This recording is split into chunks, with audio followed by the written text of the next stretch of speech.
Napapatanong tuloy ako sa sarili ko. Ano rin kaya mga pangarap nila sa buhay bago ito mangyari?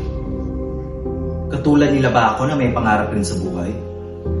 May batas nga pero binibigyan ba sila ng boses?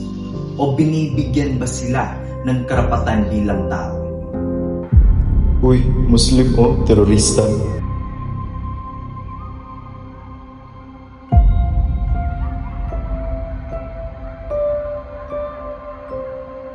Uy! Alawak mo! Uy, baka bumbahan tayo niyan. Uy, terorista oh.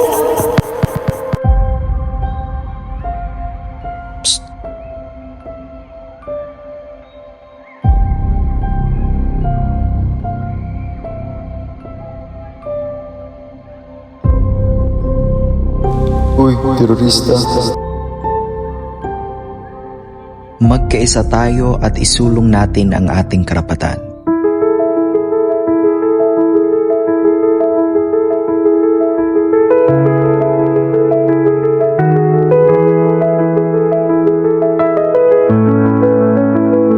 May karapatan ka na sa ilalim ito ng 1987 Philippine Constitution sa Article 3.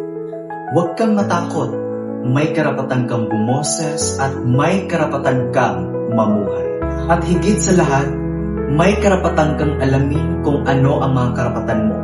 Kaya maging edukado para alam mo ang karapatan mo bilang tao.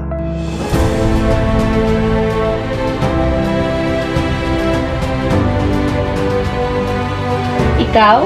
Ikaw, Sila. Tayo. May karapatan ka.